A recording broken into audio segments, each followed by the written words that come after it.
Okay, good morning, everyone. Good afternoon or good evening, wherever you're tuning in from.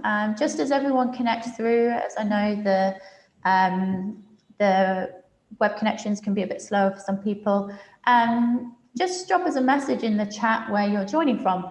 We'd love to hear where you're joining from, where in the world. For those of you who don't know me, my name is Vicky Offland. I'm the branch manager for Pagoda Projects here in Vietnam, and I'm currently based in Ho Chi Minh City. So it's evening over here, and it's great to join everyone. I think we've got a lot of listeners here from the UK, but also other parts of the world. I'm just going to drop up a poll as just before we get going to see why you're joining. Be good to hear if you work in the marketing field, you hope to work in the marketing field, general interest, other. If you pop other down, do let us know as well why you've joined us today. We'll let a few more votes come through. As I know some internet connections can be a little bit slower. Okay, perfect. I'll end the polling there and share the results. So we've got a few people working in the marketing field, a lot of people, 37% who want to work in the marketing field, and then just general interest and expanding knowledge. Okay, perfect. So that brings me to welcome you to our webinar today, our digital marketing webinar. Thank you for joining. Thank you for tuning in. It's a great pleasure to have our two guests here today, Anne, who's currently based in Dublin, Ireland, and James, who is based in London, the UK. I will let them introduce themselves in a bit more detail in a second, but just some general housekeeping that we all like to say. If you have any questions throughout or any comments on what's being spoken about, please pop them in the chat or the Q&A section, either anonymously or also with your name. We'd love to hear from you and you to get involved in today's discussion. So without further ado, I would like to introduce you to Anne, who will give a little self-introduction about herself. Thank you, Anne. Hi, everybody. How are you doing?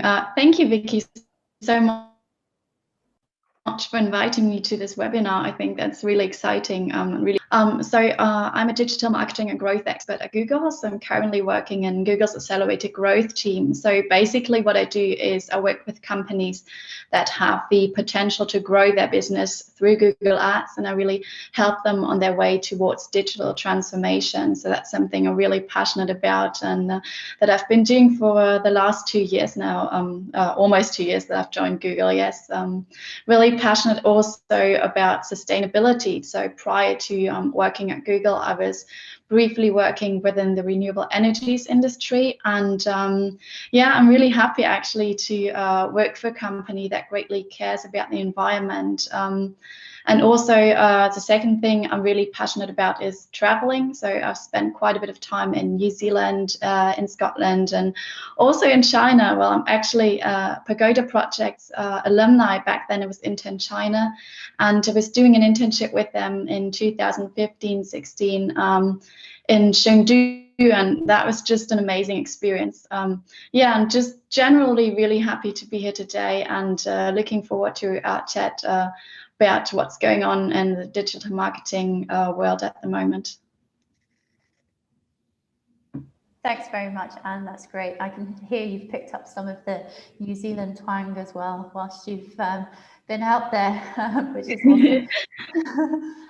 James, over to you, if you could introduce yourself briefly. Hi, everybody. So I'm James Nalini. I am head of digital marketing at Naked Wines.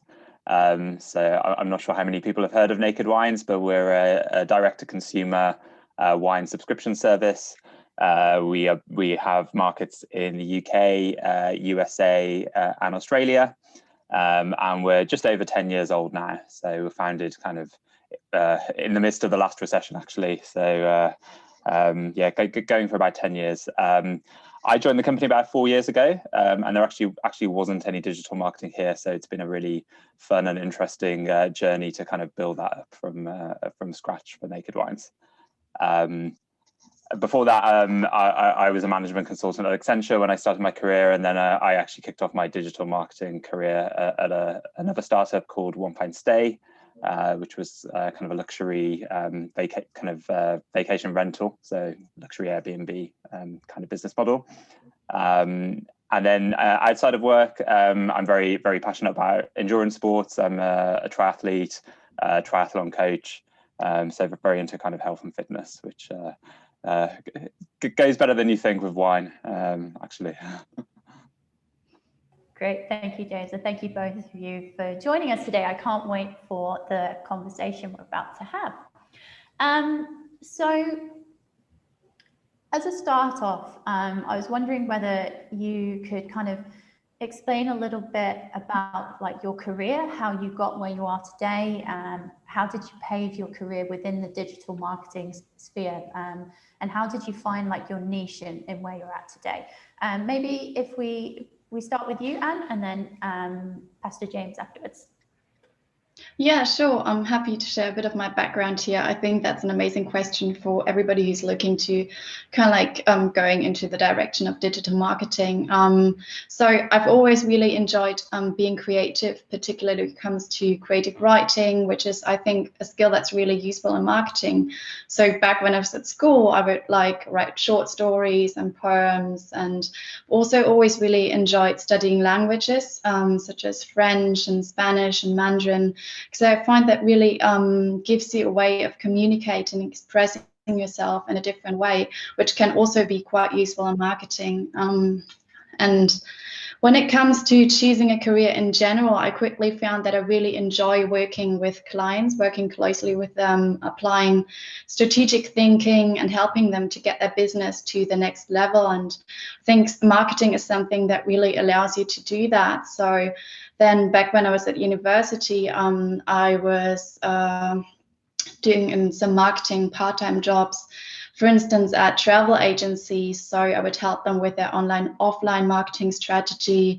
I would help them to write brochures, leaflets, and I really enjoyed doing that. And I think that really helped me pave my way to join Google at a later point, and also to support my clients in their customer journey these days. Thanks very much, Anne. And how did you kind of find your niche in marketing? Because marketing is like your role at the moment. How does it fit into the bigger picture of marketing? Because marketing is quite a big sector. How did you find your niche in terms of what you really like to work on? Yeah, that is a good question, because yeah, it's true. Marketing is really a big field. I really like working closely with clients. So the Accelerator Growth team I'm in at the moment, I would usually not work with more than 5 to 10 clients at the same time, because that really allows me to deep dive with them. So just really look at what it is they need and then come up with a strategy that might get them to achieve their goals. Cool, thank you. We'll go in a bit more into detail about the trends and strategies later on in the conversation. James, how about yourself? Like, how you mentioned you were at Accenture. What made that change into digital marketing, and how does your role fit into the bigger picture at the moment of the marketing field? Yeah, so I think it's quite interesting. My story is almost the exact opposite of Anne in some ways. I'd say that I'm firstly almost an accidental digital marketer. It wasn't something that I'd planned to do early on in my life, or even early in my career. So I joined Accenture straight after university as a management consultant. I think that experience was good in terms of getting a very broad range of exposure and skills. And I worked on a range of different projects, from change management to finance to business intelligence. Actually didn't do any marketing at all at Accenture. And after about four years or so, I felt that I was very much a generalist, and I wanted to start building some specialist skills. And again, in contrast to Anne, I'd say I'm very analytical and kind of left brain mainly. So very into kind of data and numbers and that kind of thing. So I then applied for a data analyst role at One Fine Stay, which was the startup that I joined. And the role I applied for had just been filled, but they had another role just becoming available in the acquisition marketing team, and it would be a data analyst role working for the acquisition marketing team across all of the different marketing channels. So the first year there, I was a data analyst. I was working with all the different channel owners, so the Google channel owner, kind of travel agents channel owner, that kind of thing. And then our head of search engine marketing left the company at the same time as the head of the team left. And so there was a big gap that required someone to step in. And because I had the analytical skills, it made sense for me to kind of take over that channel in the short term, because Google is very kind of, data and numbers led. So I did that, and I really enjoyed it. And I really found that combining the analytical side with the creative and customer thinking, and then seeing the impact that your analysis can have on the business almost overnight was just really fun. So I decided I wanted to stay in that area. And I did that for a year, and then I moved to Naked because I wanted to try different channels as well, like Facebook and native. So that's my story. So maybe less planned from an early age than Anne, and coming at it from a totally different perspective of more analytical rather than creative. That's great, thanks, James. And how did you find that kind of transition? Because, I also come from a very kind of generalist study background. I studied languages at university, and a lot of the people on the call today might not have studied business or marketing. How did you kind of build those skills and show that you're capable of working in the marketing field? For example, obviously you mentioned the numbers, but how did you get that across in your applications and things like that? Because it can be, as I think you studied geography from what I remember, which doesn't have a career path led for you. So how did you kind of make that transition as well? Yeah, I think it's important to try and do as much independent study and research as you can, particularly when you're applying for jobs. There's a lot of really good online courses that you can do to give yourself some foundational knowledge in terms of being able to talk around different areas, and then really making sure you're preparing for any kind of analytical or marketing based exercises you're given in the interview process. Just really making sure you put the effort in there. I think it's a really good area in terms of you can come in for without necessarily having years of study, because it's so fast changing that you're always going to have to be learning anyway. So just focusing on that is really key. Thanks for that, James. You've just I've got another question to talk about down the line in terms of fast changing. But Anne, what's your advice for students or grads who want to pave their way in a digital marketing career? What have you really taken from your previous experiences around the world? And if your team are hiring, what are they looking for in terms of graduates and students? Yeah, I mean, as you mentioned earlier, Vicky, marketing is a really broad field, so you could really specialize in a number of different areas. But I think some of the core skills that would be important in any kind of marketing role, really, as I mentioned earlier, creative writing, communication, sales skills. So for instance, you could maybe take a course in creative writing or work on your communication skills, or maybe if you're more into the visual kind of visual side of things, try like working on graphic displays. And I mean, of course, having some practical experience can also be very useful. So I would say maybe just do an internship, or try to maybe get a part-time job next to uni, and maybe just look in the different areas that you might be interested in working in, like work in a customer focused role, and just gain some experience. There's some great platforms out there where you could take like free classes, as James mentioned earlier. There's a lot of resources available. So for instance, we have our Google Digital Garage, where you can take free marketing courses, for instance. So that's well worth checking out. And I would just say try to prepare yourself as best as possible. Try out different things to see what it is that you really like and that you enjoy doing. And I would say also be really open to different opportunities. Like, even if you think something might not be 100% match for you, just like be open for opportunities that come along your way. Just to give you an experience, or like to give you an example from my personal experience, when I was finishing my master's in international management while I was still at uni, I was very focused on working for a renewable energies company or a company that would focus on sustainability, because as I mentioned earlier, that's something that I'm really passionate about. So I was mainly applying to these companies, because I find marketing is really a great way to get that message out there. And while I was in the process of doing that, I was approached by a recruitment agency, and they were actually recruiting for a client in the tech industry, which then turned out to be Google. And obviously that was an amazing opportunity and really got me thinking, well, maybe have I been too narrow in my view? What other things are out there? And while I was then preparing for my interview at Google, I found that they're actually really heavily investing into sustainable technologies, and they're really something that is important to them as well. So that just then showed to me that it's really good to be open to other opportunities. And I would just say, like, have a general idea of what it is that you want, but also be open to other opportunities.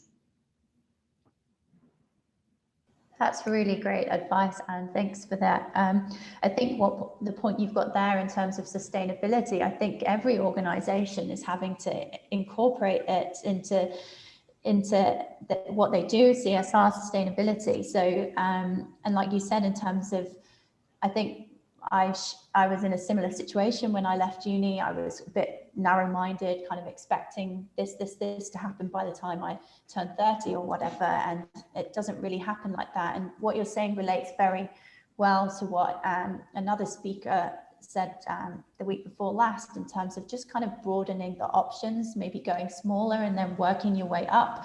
It sounds like that's what you did as well, James, in terms of working for the travel firm first and then kind of going bigger from there. Exactly. I think you sometimes need to compromise, I think, early in your career and go for opportunities that are going to kind of help your personal growth. Your first job may not be your perfect job, but it will probably get you there. And I think every decision I've made in my career, I look back in hindsight, and I think, actually, even if I did want to move on from each company at one point, they all gave me something really, really valuable. So. Yeah. Cool. Thank you. What we're going to do now is move more onto the marketing side of things and go a bit deeper into that. So what trends are you seeing at the moment with digital marketing? We're seeing the rise of different social media platforms. James, shall we start with you? Because I know you work on several different platforms, I think. Yeah, absolutely. So as you say, we do work across multiple platforms here at Naked Wines. I'd say that our core user base kind of skews older, kind of 35 plus, and I think what that means is that we've probably been less cutting edge in terms of platforms. So for example, we're not currently on TikTok, which has become a very big thing for a lot of companies in the last few months. Things like Snapchat as well. It's not really the right platform for our best users. So we are more focused on Facebook and increasingly Instagram, because more and more people from all ages have kind of started using Instagram.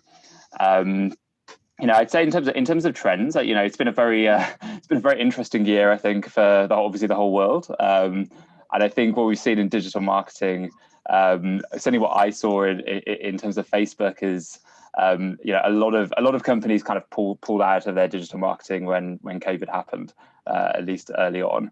And then other companies like our own, who actually did pretty well because we're e-commerce, actually managed to get a lot more volume in terms of new customers at kind of record cost as well, because the auction was a lot less competitive. So I think that's been a key thing that we've seen. in terms of a trend through 2020. I think I think it might be something we talk about a bit later as well. I think we've seen a lot of brands also just trying to think about the long term and position themselves in a way where people want to come back and use them even if they're not going to purchase from them now. So the Burger King advert it is one example where they talk about shop at McDonald's, but we've seen a lot of that in terms of people just trying to make sure that consumers think that they've kind of dealt well with this crisis. That's great. I was going to ask you about TikTok. Are you on TikTok? Because that has been the breakthrough thing. I'm personally not on it, but I know people are aware of getting those handles, for example, the importance of having handles related to your brand or whatever, to make sure that no one else takes them and stuff. What about you, Anne? What trends are you seeing from your side in terms of digital marketing over the last year? Obviously, it's changing very, very fast, and that's something we'll come on to in a second as well. But yeah, what are you seeing? Yeah, I mean, I think, James, you've made a really good point here because, I mean, so many things have been changing this year. So there are countless trends out there. So I'm just going to focus on 3 trends that I've seen with my clients strongly that have really stood out lately. So one would be the impact of COVID. The second one would be the video watch time that has gone up. And the third one would be the change of shopping behavior. So just to give you a little bit of background on those trends, first of all, the impact of COVID. I mean, I think it is safe to say that COVID has changed so many things, and we've seen travel restrictions, we've seen store closures, we've seen people having to stay at home, school closures, and so on. And obviously, has also had impact on digital marketing. One sector we've seen that has been heavily impacted, for instance, is retail. So especially retail for non-essential goods online has gone up, and consumers nowadays they switch between online and offline channels. There's like so much going on online at the moment, like so many things that have changed in the customer journey. So as a marketer, I would say really make sure that you have an online presence and that the message that you align the message that you have across the different channels, online, offline, or even the various online channels that you might be using. So really be consistent in what you're saying. And also, I mean, I think it would be really helpful to use maybe some data-driven decisions, smarter automation and measurement, which can be useful tools to capture fluctuating demand and gain higher value from marketing spend. Then the second trend, the video watch time that has gone up. Just to give you an example, for instance, for YouTube, the increase of watch time in YouTube in the US on YouTube and YouTube TV viewed on TV screens grew 80% year over year. So, I mean, that's clearly a great channel then to be out there for you to connect with your target audience. There's 59% of consumers have found their favorite brands while they're doing things like watching videos on mobile or catching up on their interests or reading through emails. So really make use of the various channels that are available to you. And the last trend I want to briefly mention is the change of shopping behavior. So obviously that's a trend we've seen across all age groups, but what I find striking and the age group for this, for which this trend has been very prominent, is that of users aged 55 years plus. So we've seen an increase of 21% in online shopping compared to 2019 for that user group in the UK, which I think is really remarkable, and that shows that as a marketer you really have to be open to all the different people, that are sure that you cover all age groups, maybe tailor your message according to the age group that you want to reach, and make sure you're not missing out on any relevant traffic.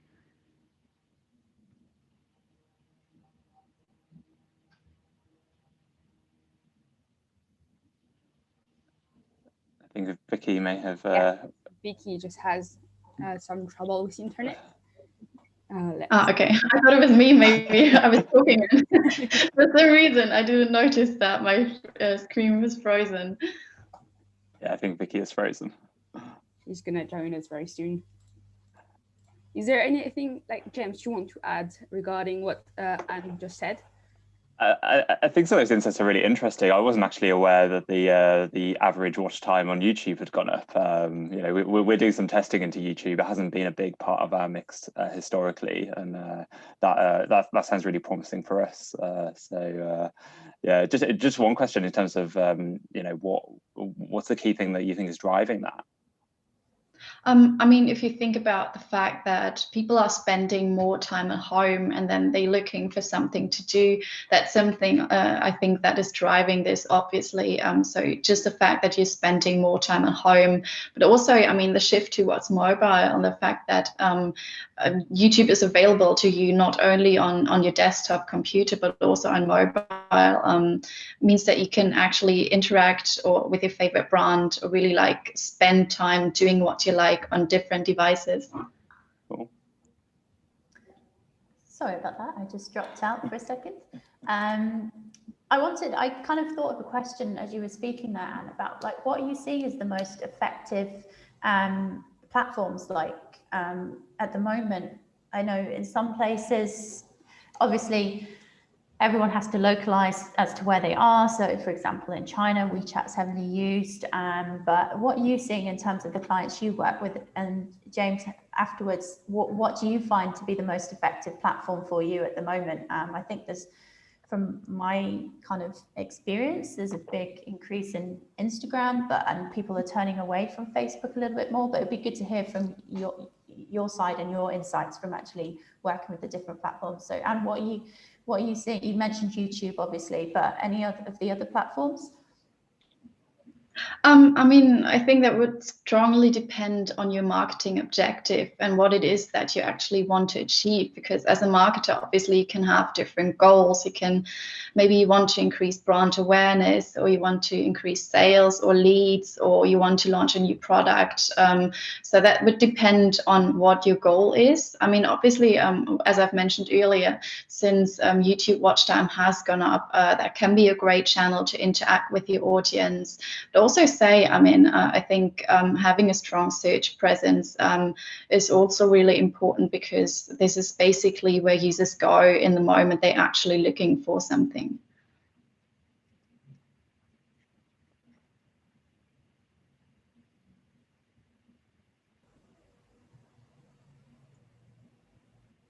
Great. Shall I go? Go ahead, James. Sorry, my internet broke out there. No worries, no worries. So yeah, I think that makes a really good point. It's you know, very much kind of what are your goals. I think it depends on your industry and your vertical as well, and what your business model is in terms of which channels work the best. So you've got to think about goals and industry context. I think for us, Facebook has always been our biggest channel. We are focused on new customer acquisition, so we have to prove the return on investment of the spend.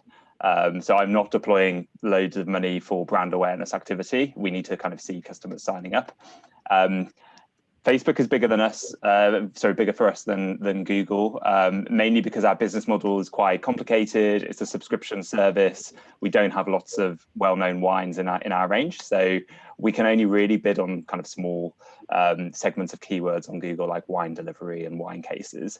Whereas if you looked at an e-commerce giant in the wine space, such as Wine.com in the US, they've got thousands of well-known wines.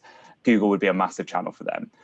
So that's just one example of, you know, just having to take into account business models and goals. I think you know, Facebook has always been our strongest channel. We've seen this year a big pickup in what we call native channels. So native are basically those ads that you may see on the Times and the Guardian and newspapers articles, and they look like content. Native content, but they're actually paid ads. They're often very low quality, so you may see them for PPI or for funeral services and that kind of thing, very clickbaity often. But if you do them properly, they can be a really valuable part of your mix, and we found a lot of success at Naked using native. So Outbrain and Taboola are the key players in that space, and we've scaled that really well through 2020.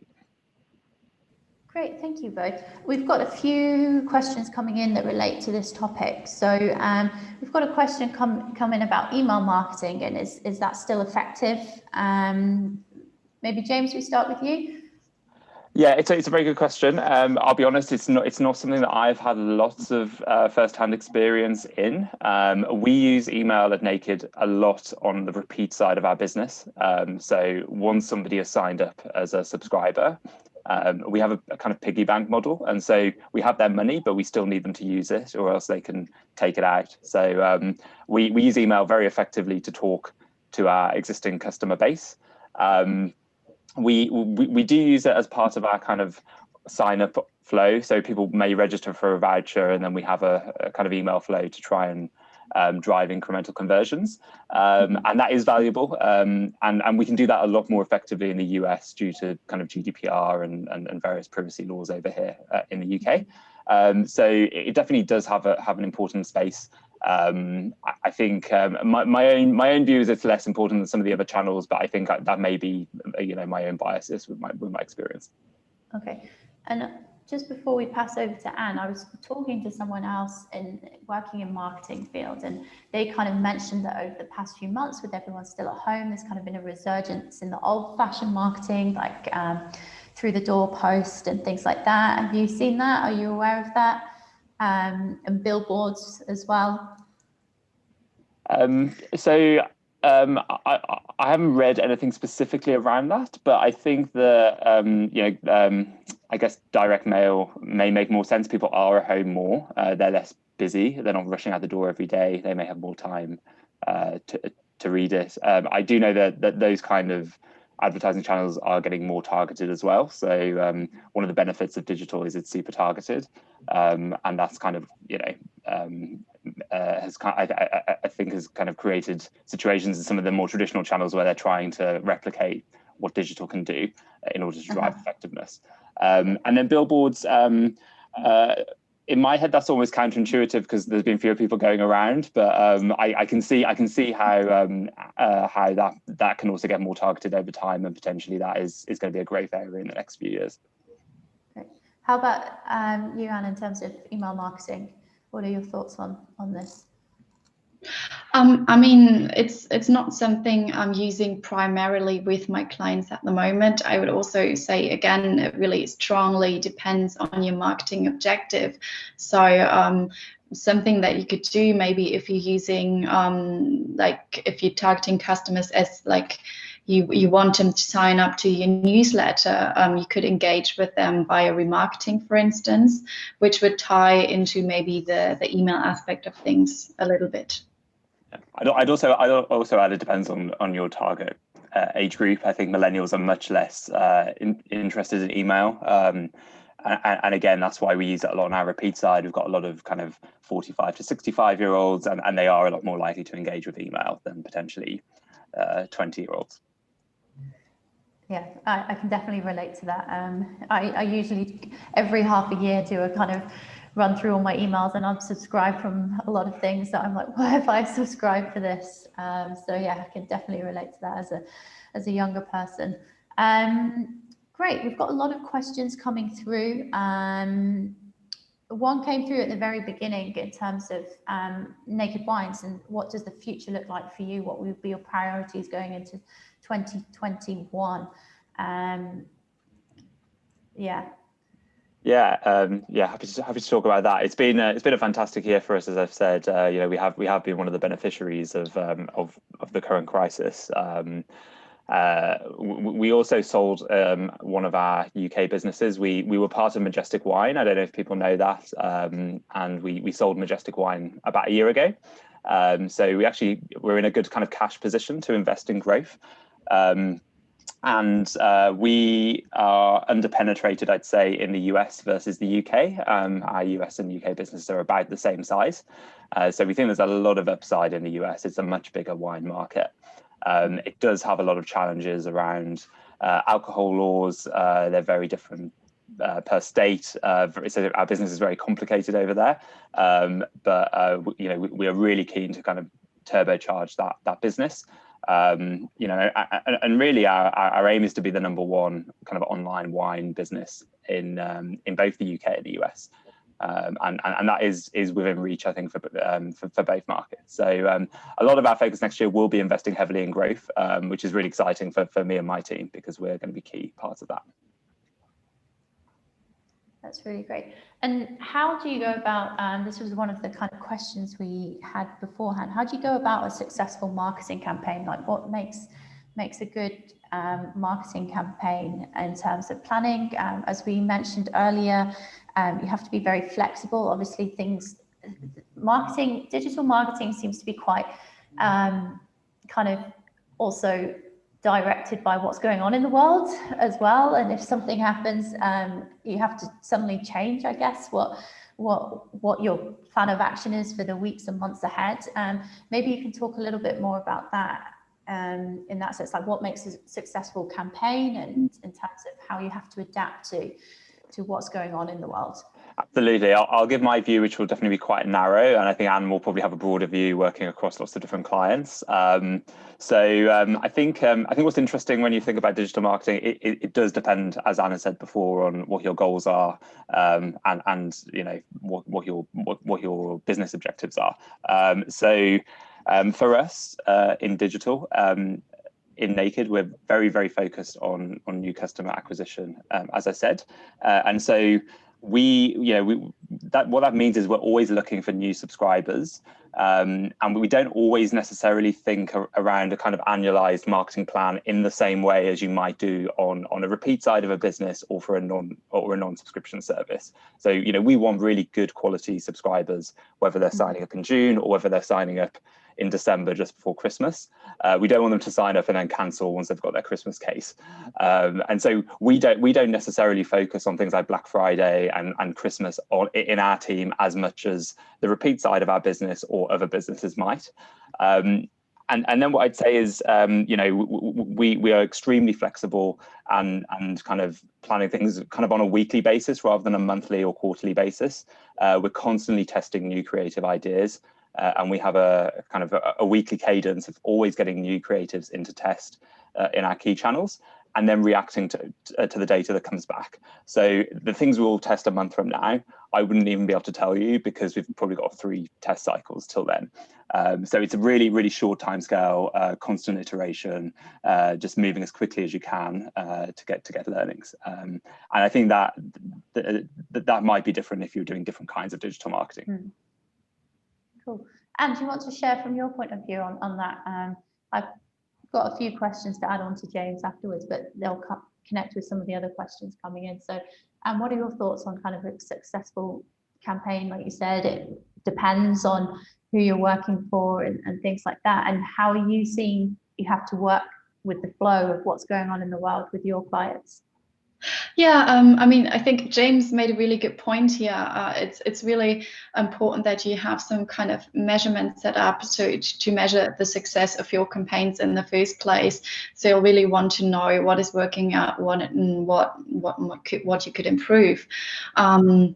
I think also really know your target audience, because the better you know your target audience, the more you can really tailor the message to them. Or if you have like several age groups that you want to address, maybe just change your message according to who you're talking to, also which market you're talking to, because that can really vary from market to market. So have a good idea of what the situation is in the market that you're addressing, and what the target audience that you want to address really passionate about, and then really kind of like adapt your message towards that, I would say, in any type of campaign, really. I mean, yeah, that would be my advice. Cool, thanks, Anne. Yeah, I think I remember talking to someone in Vietnam about marketing quite a while back when I first arrived here, and they were talking about how things are planned like 3 months in advance, but it's quite hard to do that, particularly at the moment with everything that's going on.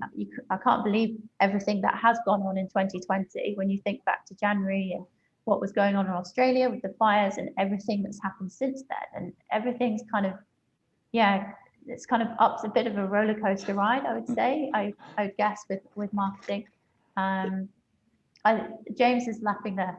So I think I was just going to add one more point to what I said, because I may have misrepresented one thing myself in terms of the weekly the weekly cadence I was talking about. I think things like graphic design and video production, clearly they take longer planning, and so you do need to kind of build in that over kind of like a monthly, quarterly kind of perspective. But even then you need to be nimble in terms of the specifics, and if you get new data that suggests that you're on the wrong direction, you need to kind of be able to shift pretty quickly. Yeah, cool. Okay, there's a few questions coming in about data, and you're both mentioning data in a lot of areas. So there's one coming from Danny Parrott in the chat about SMEs, and is there a minimum number of customers you need before you can find data analysis useful? If you have fewer than 1,000 customers, would the data be useful? James, do you have any thoughts on that? Yeah, it's a really good question. I think it's one of the first pitfalls that people sometimes make in data analysis is not accounting for sample size. And there are a lot of really useful tools online where you can use calculators that can tell you what sample size you need for a test to be statistically significant. So you definitely need to take that into account. There isn't a hard and fast rule around number of customers. It's often the if you're looking at a conversion rate and you're looking at, let's say, sessions to orders or sessions to customers, it's actually the number of sessions that's the key metric rather than the number of customers. So if you have 10,000 sessions and 0 customers on one test and 10,000 sessions and 5,000 customers on another test, I can tell you straight away that's going to be statistically significant, even though you've got 0 customers in one of them. So it's more about the number of people you're putting in the top, or the kind of the denominator of any kind of conversion rate calculation that's key. Okay, thank you. And what about yourself on that question in terms of data analysis and having a number of people before it's useful? Yeah, I can only add to what James has already said, and I would just like to mention if you have like some kind of like machine learning in place or AI, that can be really useful to evaluate the data that you have, even if you have maybe a smaller sample. Okay, great. And my internet was just catching up there. And we've got another question about the YouTube statistics. And is it easy for people to find those kind of usage statistics out there, or are they things in-house because of working with Google, or are those kind of statistics publicized about what platforms are being used and how much time people are spending on them? By statistics, you mean the YouTube watch time, or? Yeah, I mean, there are a few of great blogs out there, like thinkwithgoogle.com, for instance, where you can look up the current trends. So that's definitely something that you could find out there over the blog, the keyword. Also, a really interesting tool is Google Trends, for instance. So you can use basically that allows you to check what your users are currently searching for and how much a search query might have risen within a certain time frame and a certain area. So those are all really useful sites if you want to go more into the trend side of things. Okay. I want to jump onto a question that we spoke about beforehand, and then we'll return to the Q&A. There's quite a few questions coming in about working in the marketing field, so we'll go back to them in a second and go a bit further away from the technical things. But my question is in terms of kind of how digital marketing has gone. You've talked about like your customer base a lot and knowing your customer base, and looking at like the profiling and tailored content that's coming up and the ethics behind this. I know the other day I looked at one thing, I clicked on one ad, it was a complete mistake, and suddenly 5 things related to the same thing popped up all over my Instagram. And how are your thoughts in terms of like how digital marketing is going down this way and this tailored content and the ethics behind this? And shall we start with you this time, and then we'll jump to James afterwards? Yeah, of course. Well, thank you so much for that question, Vicky, because I think you're raising a really important point here. So thanks for bringing that up. I think, I mean, it's true that successful online measurement has been heavily reliant on cookies that you log useful information about what happens after a person has clicked an ad. And in my opinion, I mean, trust is the foundation of like a healthy and sustainable advertising ecosystem. So that's why we're working across products to ensure that our policies and practices are evolving to reflect people's changing expectations about how data is collected, how it is used. And I mean, Google has a long history of taking a user-first approach in everything we do, really. So as part of our commitment to user, for instance, we never sell personal information, and we give users transparency and control over the ad experience. We never use sensitive information to personalize ads. And in August 2017, we announced our commitment to comply with the European Union's new General Data Protection Regulation, which applies to users in the European Economic Area. And if you're interested in learning more about this, you could go, for instance, to our Google Ads Help Center, just search for helping advertisers comply with the GDPR. And of course, we will we will continue to ensure that people's choices about the use of their data are respected, offer users additional controls, and increase transparency into how digital advertising works. And to learn more about the steps that you could take today to help you navigate the changing privacy environment, you could go, for instance, and read our privacy playbook.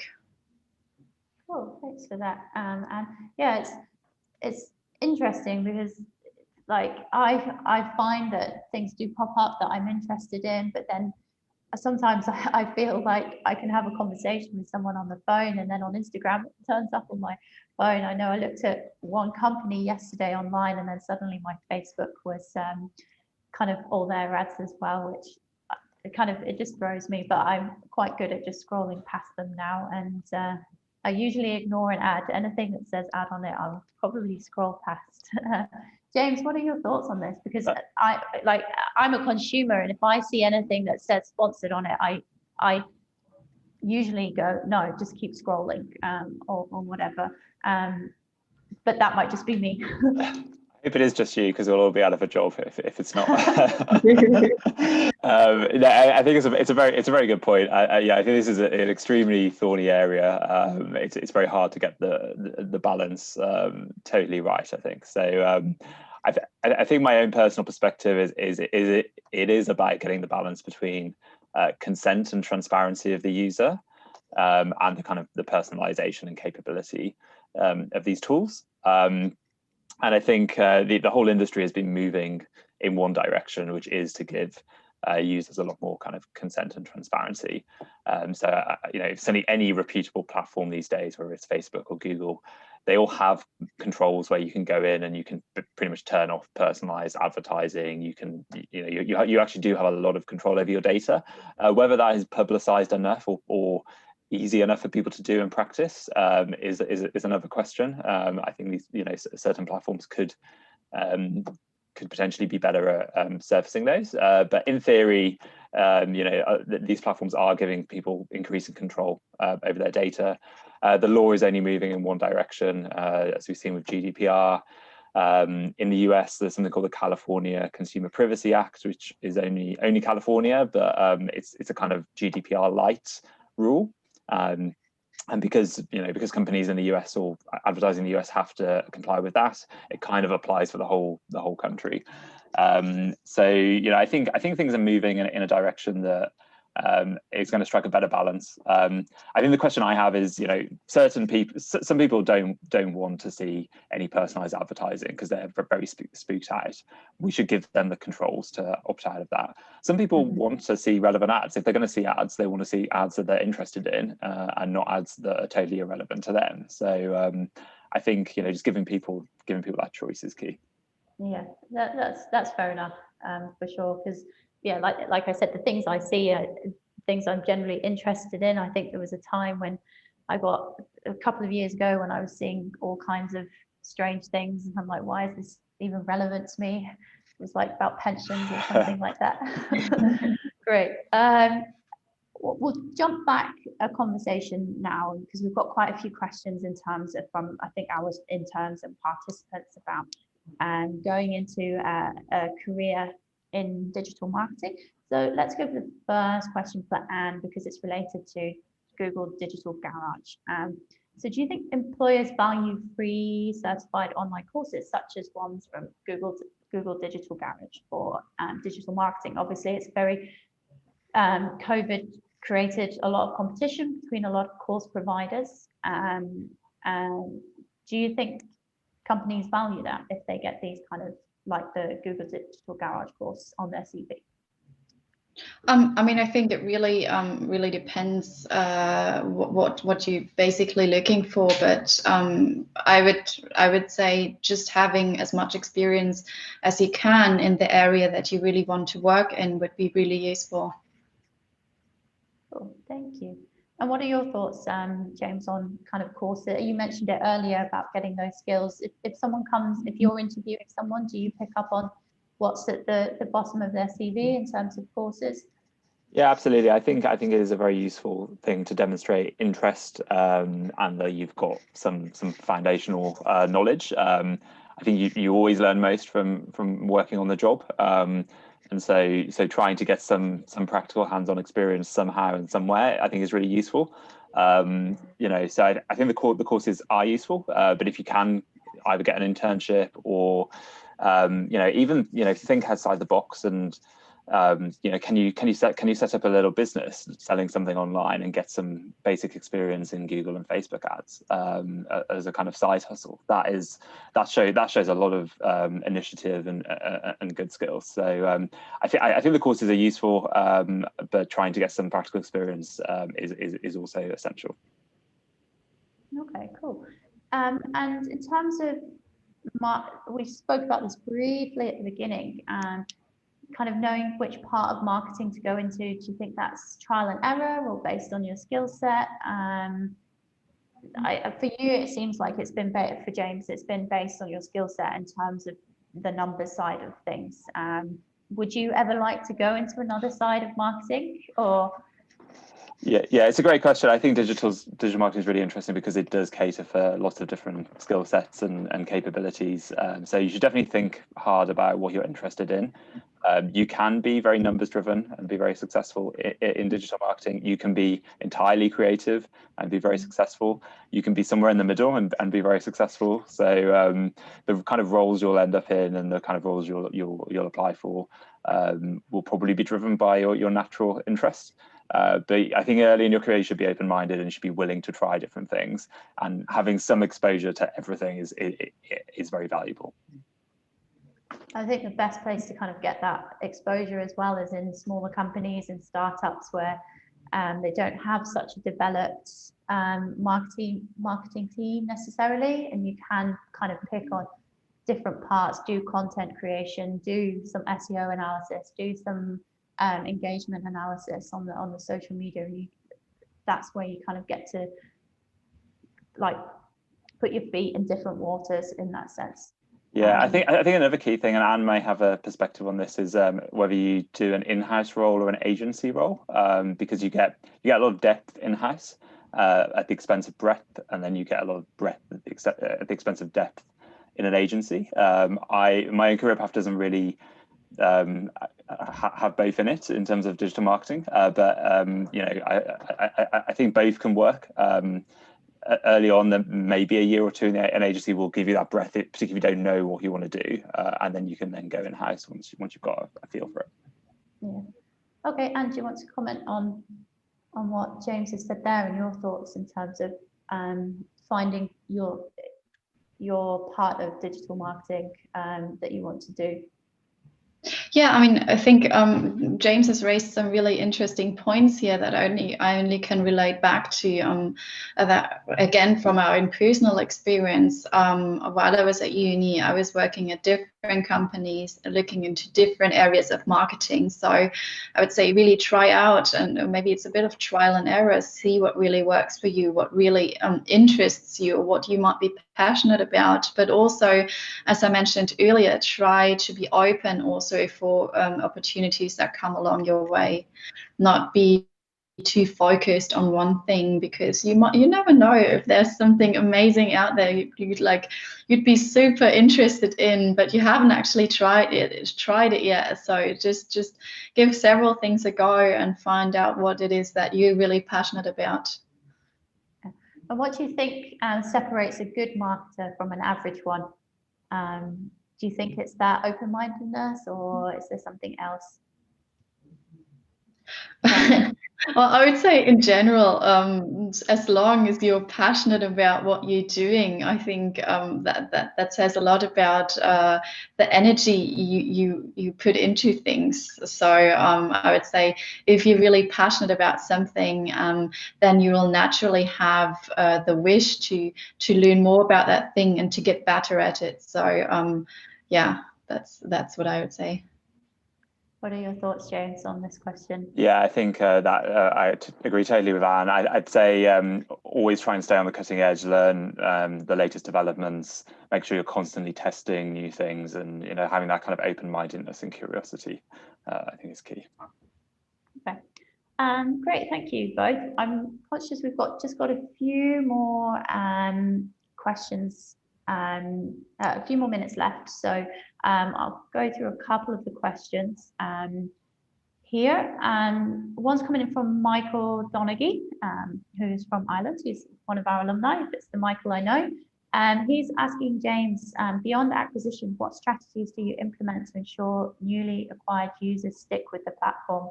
Are there other platforms, channels you utilize for things like retention, lapsed user engagement, driving users towards high value actions on your platform?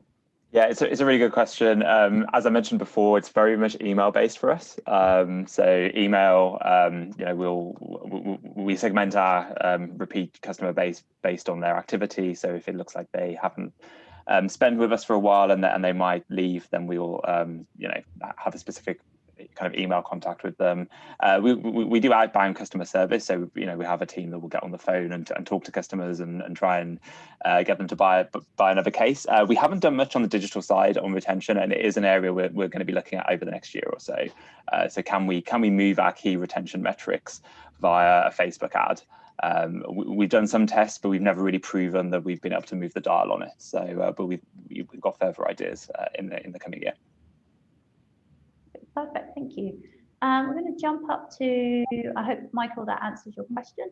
We're going to jump up to one of the first questions to come through. I'm not sure, Anne, if you have any insights on this. How to use LinkedIn to reach more, to reach more customers, I think it is, B2C on LinkedIn. I think that's the question from Sushri that's come through.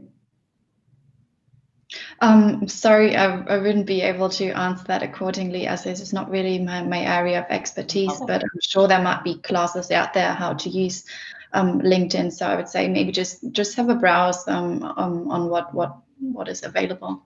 I just add to that, LinkedIn is definitely more of a B2B marketing platform, but it is something we've thought about because it has a lot of affluent kind of people on it. So can we make a B2C advert work? And it is on our list of things to explore in the next year.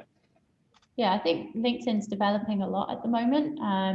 It's kind of progressing very, very fast, probably faster than other platforms over the last 6 months or so. It seems like everyone has jumped onto LinkedIn over the last a couple of months. So great. We've just got time for a couple more questions. One's come in from Vince. I know he's doing a internship in user experience with a company here in Vietnam. He's said A/B testing have been an integral part now of digital marketing and user experience. How important is it, and how do you use it for your work? Do either of you have any comments on that? Sorry, could you repeat the question? I didn't hear you back there. Vince has said A/B testing have been an integral part now of digital marketing and user experience. How important is it, and how do you use it for your work? I would say literally if there is something, one parameter you want to test against another, that can be quite useful. So yeah, I mean, why not give it a go? Yeah, I think it's essential. It's the only real way you can prove that the one kind of creative strategy or one audience strategy is actually working better than another. So every single time we launch campaigns, we're always trying to test something. And so implementing split tests, you can do that via a lot of the tools such as Facebook. But you can also, we do a lot of split testing on our own website. So we might send people down different landing page journeys when they arrive on our site, and we set that up ourselves. But we're always testing and trying to optimize and find winning variants. Great. And I think I hope, Vince, that answers your question. And I think this is a good question to kind of finish on, because I know we've hit 11 o'clock in the UK. What do you think will be the biggest challenge for digital marketers coming in the next 5 to 10 years as technology advances and trends change? Anne, do you want to start with that one? Yeah, I mean, obviously we've seen a lot of changes through COVID. So just to be on top of things, I don't think this is something that will necessarily go away in 2021. So just stay on top of the trends, and also make sure you don't have just a short-term strategy, but maybe like a long-term digital strategy in mind that you can use to just cover all different kind of scenarios that might be happening. Because I mean, we live in a world, particularly at the moment, where there's so many things that we either we can't influence or that are changing rapidly. So I think having a measurement set and really having a plan, a long-term digital plan, can help you prepare for this. Great. I think it comes with the goals that you were mentioning at the very beginning as well. Like, what is your goals and what? Yeah, exactly. Your marketing, because like you said, things can change in a week at the moment, let alone a month, a year. So who knows where the world will be in 6 months' time. So yeah, I think that's good advice in terms of being ready, but also being flexible at the same time. What about you, James? What are your thoughts on this final question? I think some of the privacy stuff we talked about earlier will be increasingly challenging in terms of, I think tracking capabilities will become potentially less sophisticated if the kind of platforms and laws develop in a particular way. I think a lot of people are kind of tuning out to ads as well. You talked about yourself and scrolling past the sponsored ads, and people have ad blockers. There's a lot of saturation, and so how do you cut through the noise? I think is key. It's almost about making your ad not really look like an ad and look like something that someone wants to engage in. I think that's going to be increasingly key and a key challenge for the next 5 to 10 years. Okay. Great, thank you both. Do any of you have any kind of final thoughts you want to add on anything we've spoken about today, or any final advice to those that are listening in?